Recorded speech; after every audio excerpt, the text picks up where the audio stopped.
I spent 27 hours on my phone last week. Around 17 hours a week. About 18 hours a week. I spent 25 hours on my phone last week. I spent 20 hours last week. I spent 30 hours on my phone last week. 25 hours. Probably 18 to 20 hours. Spending 20 to 30 hours per week on your phone is equivalent to a part-time job. These hours help contribute to missing out on certain parts of life, such as family and friend time, social work and deadlines, personal reflection time.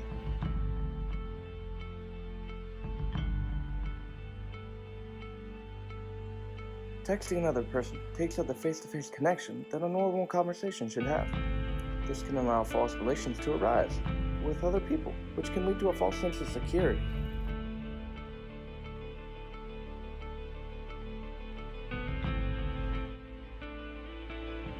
Whether you are a young student who's wondering what's going on at the football game on Friday night, or who passed their driver's test, or you're a parent who has a sick child at home, technology in general, in the hands, like through the use of a cell phone, can be very distracting. So I would say again, absolutely, technology, cell phone use can be distracting to students, but also to adults. So I think hopefully adults who have had more life experience and who are maybe motivated, have different motivations and responsibilities, can regulate their use of technology. However, I've seen sometimes they struggle with that as well. Sometimes technology, cell phone use can be distracting even to people in the workplace. So I think this speaks to a different issue of students should be able to have their cell phones, but they have to also be self-regulated.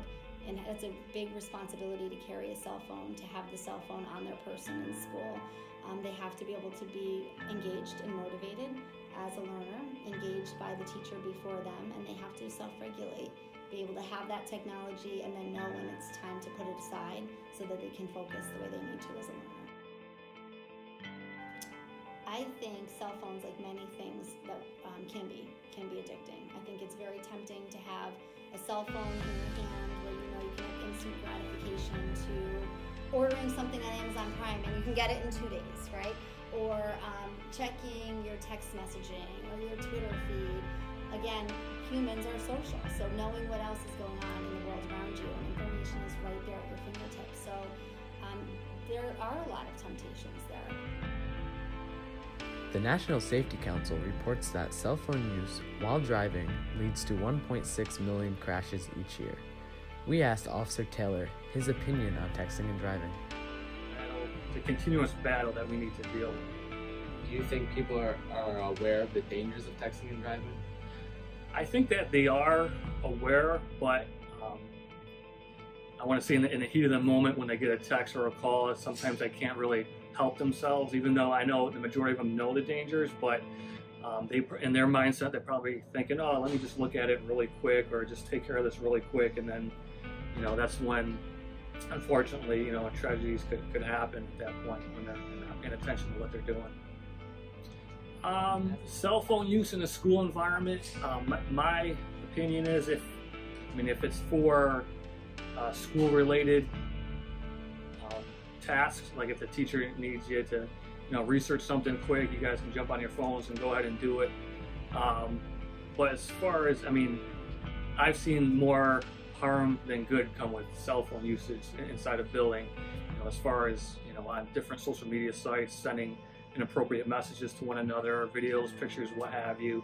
That's usually where kids inside of a school get jammed up quickly. We interviewed a high school senior who felt she was addicted to her phone. What is the first thing you do when you wake up in the morning? I check my phone and I turn my alarm off. How many hours do you say, on average, you spend on your phone? I would say probably a good 6 or 7 hours a day. Do you think you're addicted to your phone? Definitely addicted. Why is that?